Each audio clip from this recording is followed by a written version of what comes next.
hey, my name is Blue Dude, and wake the fuck up! Wake the fuck up! You have school?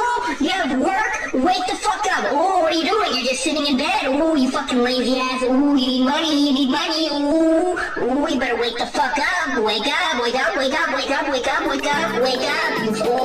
You're gonna be late. You're gonna be late. Susie's eyes flickered open, the dream of the alternate universe fading away as she returned to her role in the main universe. A mix of confusion and relief filled her as her awareness shifted back to being a guardian angel, the memories of the alternate universe still fresh in her mind. She muttered, blinking in surprise as she took in her surroundings before the realization kicked in. Ah, right. I'm back in the main universe now. Wake up, wake up, wake up. You're gonna be late. You're gonna be late, buddy. Ooh, yeah, that's why you're fucking late, because it's me, Blue Dude, here to tell you to pick up the phone! Pick up the fucking phone!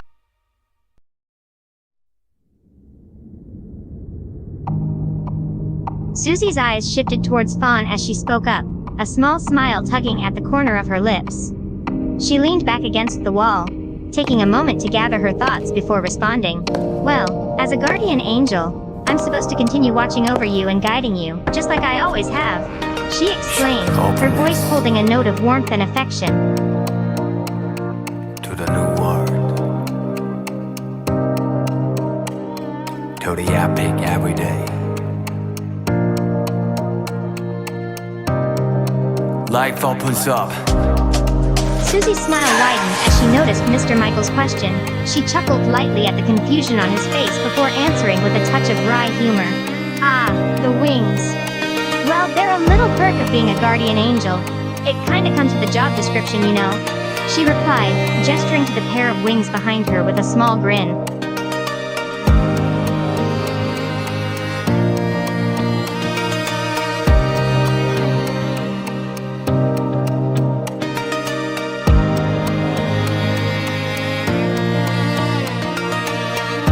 Susie's eyes flipped over to Mrs. Charlie's question next, a knowing smile playing at the corners of her lips. She shrugged slightly, a hint of mystery in her voice as she replied, Ah, how I got these wings. That's a bit of a cosmic secret, I'm afraid. It's part of the whole guardian angel package. The universe kind of just grants us these feathers, you know? She explained with a small chuckle, her tone lightly teasing.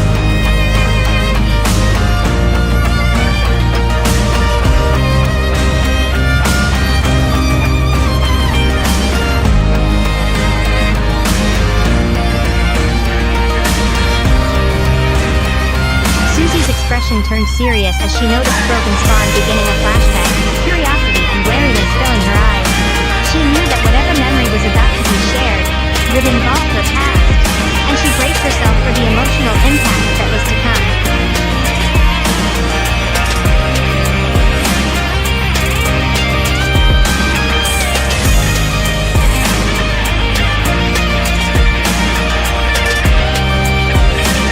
Susie's eyes widened in surprise at Broken Spawn's sudden outburst, her heart skipping a beat as the realization sank in. She hadn't really thought about it before, but now that Broken Spawn had pointed it out, hit her like a punch in the gut. Wait. Are you saying that I'm visible now? That other people can see me now? She stuttered, her voice laced with disbelief. To the epic every day. Life opens up. Galaxy.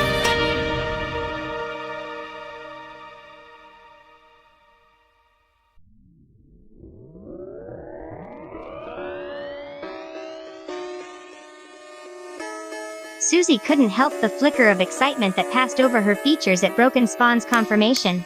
A mix of astonishment and hope in her eyes. She took a few steps forward, her mind racing at the realization that her transformation had also altered her visibility to mortals. That's incredible. Wow, I didn't realize that was part of the deal. She mumbled, a hint of disbelief in her voice as her heart fluttered with newfound possibilities.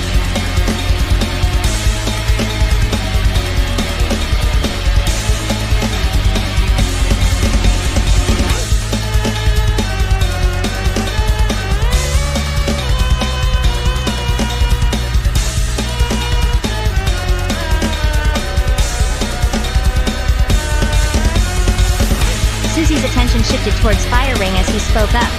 his comment pulling her momentarily out of the whirlwind of emotions that had just hit her. She regarded him with a mixture of confusion and mild annoyance, her hands on her hips. Wait, funny? What are you?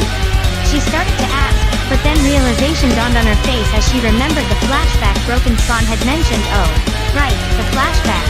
She mumbled, feeling a little sheepish for her initial reaction.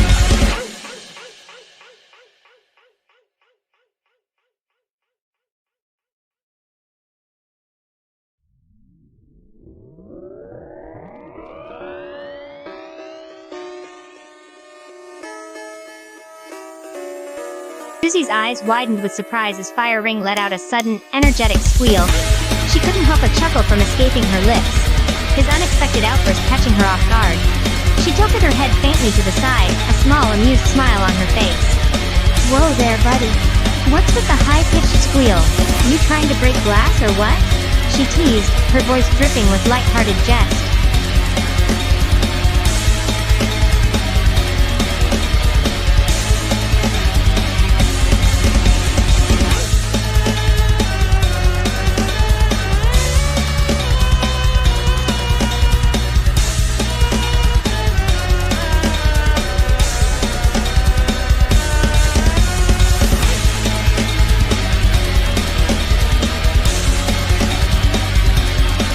Susie's eyes widened as a flurry of voices sounded from afar, her attention immediately shifting to their source. She recognized the panicked voices of Rose and Punch Bean, the panic in their words clear. Her heart skipped a beat as they mentioned the destruction of the rescue team space station. What the? The space station got destroyed? She exclaimed, a mix of concern and bewilderment in her eyes as the dropship appeared and Rose spotted her. She raised an eyebrow at Rose's surprised reaction.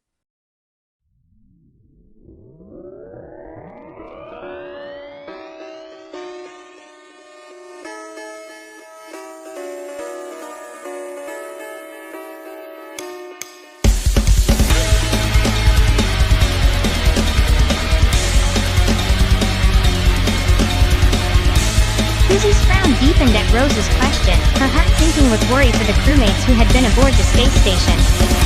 She exchanged a concerned glance with Red, Blue, and White as they spoke up. Oh no, are you all okay? Were any of you hurt when the space station got attacked? She asked, her voice laced with concern, her gaze flickering over them as she checked for any injuries.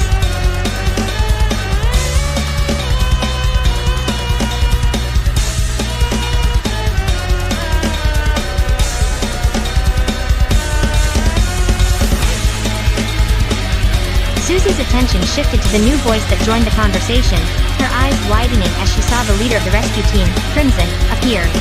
Her heart jumped into her throat at the question, and she immediately protested. What? Me? Make your station blow up? Of course not. I would never, she started, a mix of confusion and defensiveness in her voice.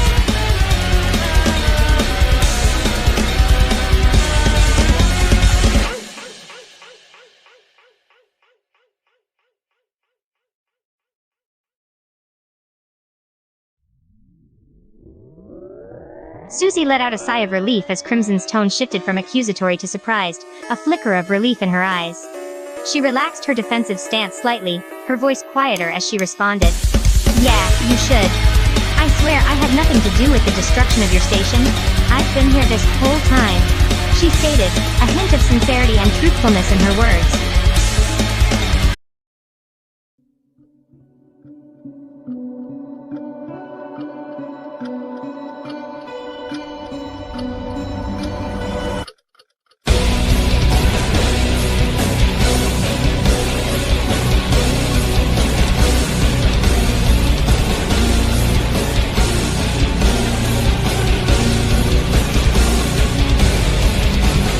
Susie shook her head slightly, waving away Crimson's apology with a small smile. She understood that the situation had been intense. No worries, mistakes happened. She replied kindly, before Yellow's question caught her attention. She turned her gaze to her friends who were standing nearby. Oh, these are just some friends of mine, she answered, indicating each of them with a gesture. Red, Blue, and White. They're cool people, I swear.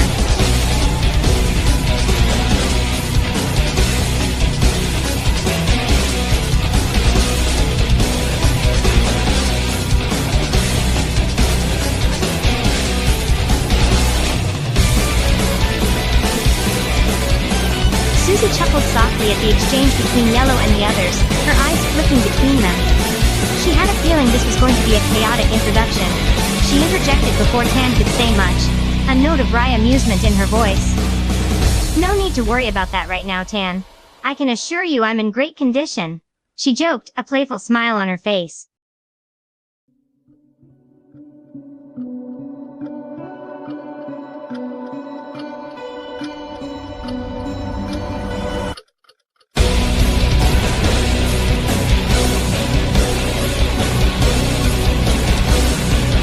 Susie watched with a mixture of amusement and exasperation as the crewmates and Crimson immediately set to work on creating a makeshift medbay in her house. She shook her head slightly, a small smile tugging at her lips.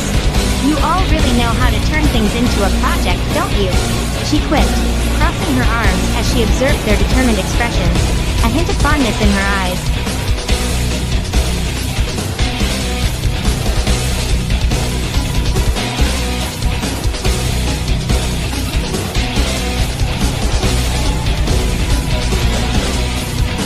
Susie chuckled at the crewmates' enthusiasm and excitement over the newly created medbay. Their collective cheer and chorus of "Yippee!" filled the air with a jubilant energy. She shook her head incredulously, a grin spreading across her face. Well, I must say, you all work fast. I'm impressed. She remarked, eyeing the hastily constructed medbay with an amused glimmer in her eyes.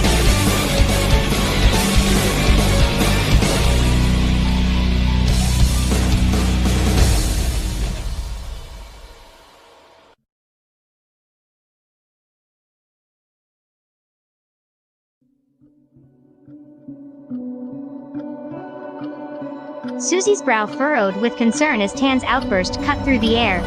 Hearing his confusion about his crewmates' whereabouts, she turned her gaze towards Crimson, a flicker of unease in her eyes. Hey wait, where did you last see the others? Are they not here? She inquired, her voice holding a hint of worry, her eyes sweeping over the crewmates who were still present. Mommy, why is that man's face all red? Excuse me, pardon me. Gotta check my watch. Cause it's time! Question. What you jumping for? That's a grown man! Get IT, bro. What's your name? Mommy, help me! Give it Susie's a break, eyes bro! widened with God, that man got a family, right? Mommy, why is he so angry at the ring? Mommy, why is that man's face all red? Excuse me, pardon me. Siblings? Gotta check She my mumbled, watch. her Cause gaze it's hovering between brown and what you alert jumping beams, for? the That's a twin-like grown man! resemblance Get between IT, them bro. catching her off What's guard. your name? Mommy, help me! I'm kidnapping your fucking mom. I'm sorry, please! No, I'm sorry! Don't kidnap my dad! Please! John Park, Chance, Guest, Shedletsky. Round 1. Fight!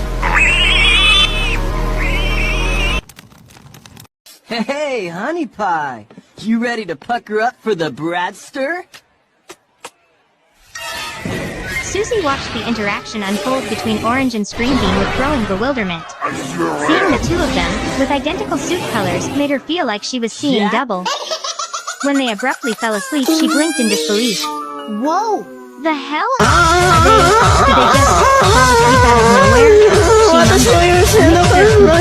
Did they just fall asleep out of nowhere? She as she observed Orange and Screenbeam snoozing peacefully on the ground. Ain't no other my man, chew up, ain't no other let my man, chew up.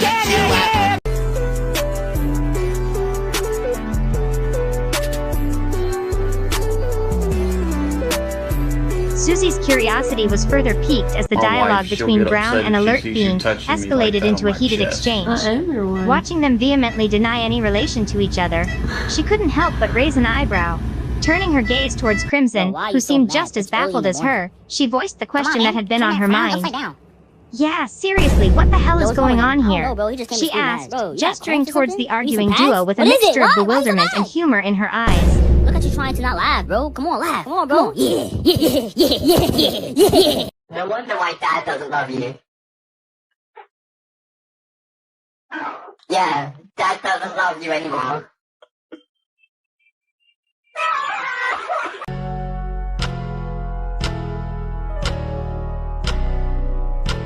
Susie nodded slightly in understanding, her eyebrows furrowing as she processed Crimson's explanation. The similarity in suit colors between the soldiers was indeed unusual and somewhat perplexing. I see. So, the reason for all the confusion is because of the matching suit colors. That makes more sense, I guess, she remarked, a hint of dry humor coloring her voice as she added on with a slightly amused smirk. I have to say though, the whole identical uniforms thing does create quite the comedic confusion. And we also finally got another image of Veronica, aka Best Upcoming Survivor besides Tab. Thank you.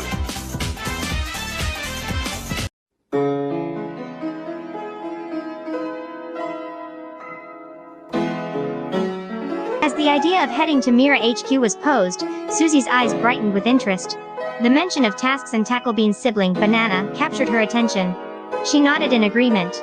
Alright, Mira HQ it is, let's head there, she affirmed, following the other crew members as they boarded the dropship, her mind already contemplating the tasks awaiting them on Mira HQ. You want to kiss me so bad it makes you look stupid.